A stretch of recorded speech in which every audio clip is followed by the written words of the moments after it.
여러분 안녕하세요, 블랙입니다. 오늘은 서론 없이 본론으로 바로 들어가 보겠습니다. 최근 들어 원달러 환율이 조금씩 오르고 있는데요. 참고로 환율이 오르면 달러 대비 원화가 약세라는 말이고요. 환율이 떨어지면 달러 대비 원화가 강세라는 말입니다.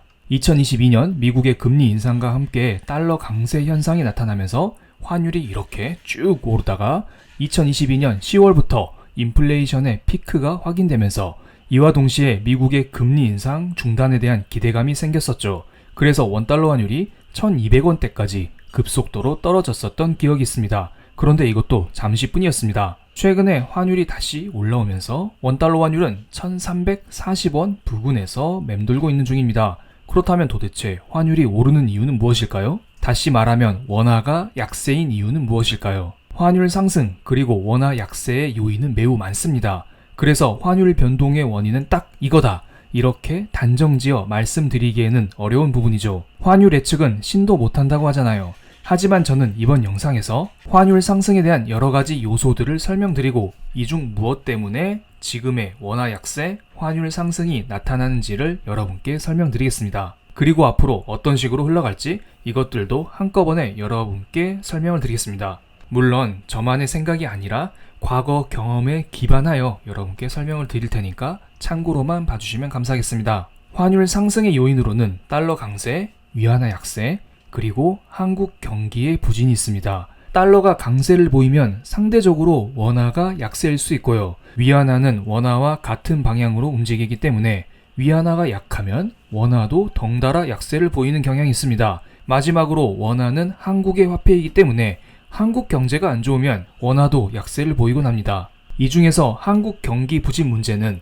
오랫동안 있었던 문제이기 때문에 여기에서 제외를 시키겠습니다. 이번에는 최근 몇 달간 환율 상승의 원인에 대해 다루는 시간이기 때문이죠. 그렇다면 원화 약세의 요인으로는 달러 강세와 위안화 약세가 있을 수가 있겠는데요. 먼저 달러 측면을 체크해 보겠습니다. 작년에 미국의 소비자 물가 지수는 피크를 치고 지속적으로 흘러내리고 있습니다. 참고로 미국의 물가가 떨어졌다는 게 아니라 전년 동월 대비 소비자 물가 상승률 퍼센트가 떨어지고 있다는 것입니다. 어쨌든 물가가 이렇게 떨어지니까 일각에서는 물가가 다 잡혔다는 이야기를 하는데요. 하지만 제가 최근에 여러 영상에서 설명드렸듯 이런 물가 하락 추세는 이어질 수 있겠지만 7월 달부터는 다시 오를 가능성이 높습니다. 왜냐하면 지금까지는 전년도 국제유가가 높았었기 때문에 역기저 효과로 인한 물가 하락으로 보시면 됩니다. 이 부분은 잘 아실 테니 이 정도만 설명드려도 이해하시겠죠? 그래서 연준 위원들이 인플레에 대한 강한 경고를 날리고 있습니다. 여전히 물가가 높기 때문이죠. 최근 몇몇 연준 위원들의 발언을 보겠습니다. 먼저 토마스 바킨 리치먼드 연은 총재는 요즘에 은행이 무너진다고 해서 금융 안정 이야기를 하는데 나는 금융 안정보다는 인플레이션에 대한 싸움이 더 중요하다고 생각한다. 그래서 이렇게 인플레가 지속되면 금리를 계속 올릴 것이다, 이런 말을 하고 있습니다. 그리고 라파엘 보스틱 애틀란타 연은 총재는 혹시나 경기 침체가 오더라도 올해에는 금리 인하하지 않을 것이다. 현재 인플레는 매우 높아서 목표 타겟치의 2배 수준이라는 말을 했습니다. 그러니까 많은 사람들이 경기 침체가 오면 미국에서 경기를 부양시키기 위해서 금리를 내려줄 것이다, 이런 말을 하고 있는데요. 라파엘 보스틱 연은 총재는 이것에 대해서 선을 딱 그은 것입니다. 아무리 경제가 안 좋아도 올해에는 금리 인하 없어. 그리고 비교적 온건한 골스비 시카고 연은 총재는 5월달 연준회의에서 간신히 내가 금리 인상 지지했어. 나 원래 비둘기스러운데 요즘에 물가가 너무 높잖아. 인플레가 잡히고 있잖아. 그렇기 때문에 어쩔 수 없이 5월달 연준회의에서는 금리 인상을 지지했어, 이런 말을 하고 있습니다. 마지막으로 닐 카시카리 미니애폴리스 연은 총재는 몇 달 동안 물가가 떨어졌다고 해서 이것에 속지 말자.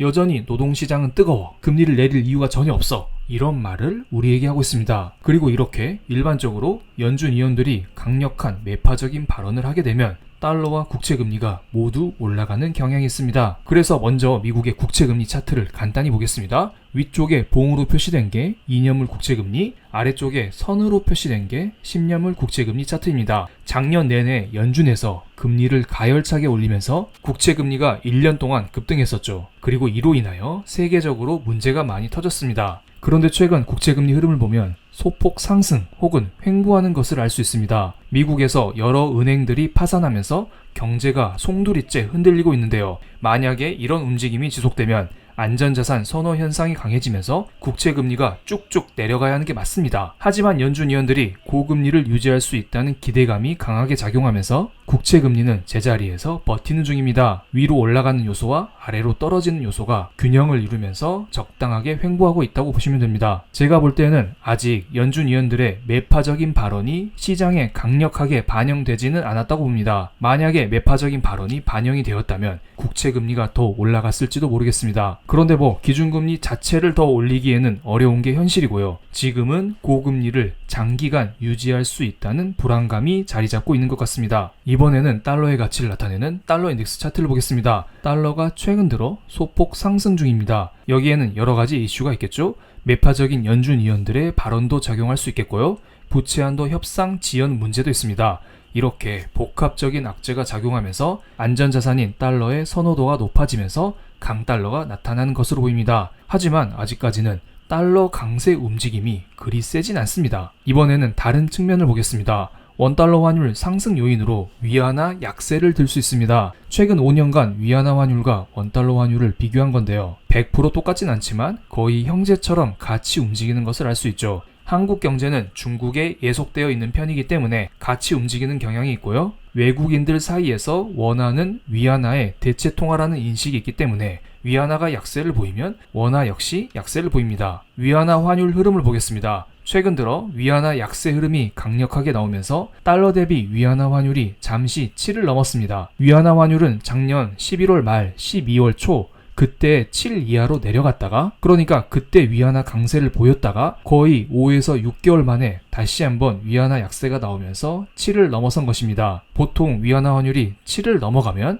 위안화 약세에 대해서 시장에서 경계를 하곤 합니다. 그러면서 중국에서 외국인의 자금 유출도 걱정하곤 하죠. 그러니까 지금 위안화 상황을 보면 편안하진 않다고 봅니다. 도대체 이런 위안화가 요즘 들어 왜 이렇게 약세를 보일까요? 현재 중국 경제 자체가 그렇게 좋지 않습니다. 이것은 중국의 소비자 물가지수 차트인데요. 참고로 이것은 소비자 물가지수의 전년 동월 대비 상승률 %가 아니라 소비자 물가지수 자체를 나타낸 것입니다. 지금 현재 중국의 소비자 물가지수는 103 부근에서 움직이고 있죠. 코로나 이전의 2019년보다 훨씬 낮은 수치의 물가를 보여주고 있습니다. 어떻게 보면 물가 하락을 겪고 있다고 봐도 무방합니다. 다른 선진국들은 물가가 다 오르고 있는데 중국만 나홀로 물가가 떨어지고 있습니다. 어떻게 보면 인플레가 심하지 않기 때문에 무리한 금리 인상을 하지 않을 수 있다. 이 점에서는 긍정적일 수도 있겠지만 물가가 떨어지고 있다는 것은 그만큼 수요가 약하다. 디플레이션이 오고 있다. 경기 침체가 오고 있다. 이렇게 해석을 할 수도 있습니다. 참고로 이것은 미국의 생산자 물가지수 차트인데요. 물가의 절대 레벨은 이렇게 올라가는 게 일반적입니다. 그리고 이것은 중국의 전년 동월 대비 소매 판매 증가율을 나타낸 것입니다. 이번 4월달 소매 판매가 전년 동월 대비 18.4%나 올랐습니다. 엄청나게 많이 올랐다. 중국 경제 좋다. 이렇게 오해를 할 수도 있겠는데요. 작년도 2022년에 중국은 봉쇄를 단행하면서 그렇게 경제가 좋지 않았습니다. 그러니까 작년에 소매 판매가 너무 안 좋았기 때문에 이 정도 18% 증가 가지고는 중국 경제가 살아났다고 보기에는 애매하죠. 실제로 이 수치는 예상치인 20%대를 하회하는 모습으로서 중국 경제가 생각보다 약하다, 리오프닝의 효과가 약하다 이렇게 해석을 할 수가 있겠습니다. 그래서 중국 인민은행에서 최근에 1분기 통화정책 보고서를 공개했습니다. 이 자리에서 중국 중앙인민은행은 디플레이션이 없다, 중국 경제는 잘 가고 있다 이렇게 강조를 했습니다. 그런데 시장에서는 중국의 디플레이션을 걱정하고 있는 상황입니다. 저도 약간은 걱정하고 있긴 해요. 그러면서 인민은행은 적절한 수준의 통화 신용 공급을 약속하면서 정책적인 지원을 유지하겠다는 입장을 밝혔습니다. 지금처럼 그냥 통화 정책을 유지하겠다는 건데요. 지금 중국에서 디플레이션 이야기가 나오고 있습니다. 그런데 인민은행에서는 적극적인 통화 정책보다는 그냥 하던 대로 하겠다. 생각보다 유동성을 적게 공급하겠다는 인식이 약간 들지 않나요? 그래서 좀처럼 중국 경제가 살아나고 있지 못하고 위안화가 약세로 흘러가는 모습을 보이고 있습니다. 위안화 강세를 위해서는 시장의 기대를 상회하는, 시장의 기대를 깨는 적극적인 통화 정책을 쏟아 부으면서 경제를 한 방에 확 살리는 자세가 필요할 것으로 보입니다. 그렇다면 과거에 위안화 약세가 나왔을 때 한국의 코스피 지수는 어떻게 흘러갔었는지 이것을 체크해 보겠습니다. 위쪽은 위안화 환율의 변동률을 나타낸 것이고요. 아래쪽은 코스피 지수의 변동률을 나타낸 것입니다.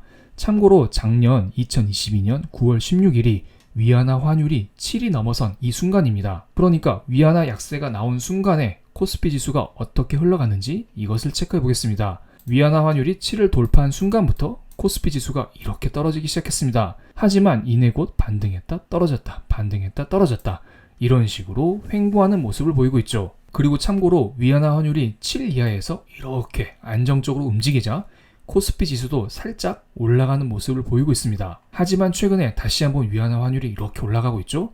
그렇다면 과거 흐름을 봤을 때 당분간 코스피 지수가 이렇게 팍팍 치고 나가기보다는 살짝 내려오면서 이런 식으로 횡보할 가능성이 높을 것으로 보입니다. 물론 중국 인민은행이 적절한 추가적인 통화 정책을 내세운다면 다시 한번 위안화 강세 흐름이 나오면서 코스피 지수가 반등할 수도 있겠습니다만 당장에는 그럴 조짐까진 보이고 있지 않습니다. 그리고 이렇게 위안화가 약해지면서 전 세계적인 위험자산 선호 현상이 약해지는 이 순간에 혹시나 다른 악재가 터지게 된다면 증시는 어느 정도 살짝의 조정을 겪을 수 있다는 점, 이 점은 염두에 주시면서 투자하시기 바랍니다. 그럼 오늘 영상 여기에서 마치겠습니다. 제 영상이 마음에 드셨다면 구독, 좋아요, 알림 설정까지 부탁드릴게요. 감사합니다.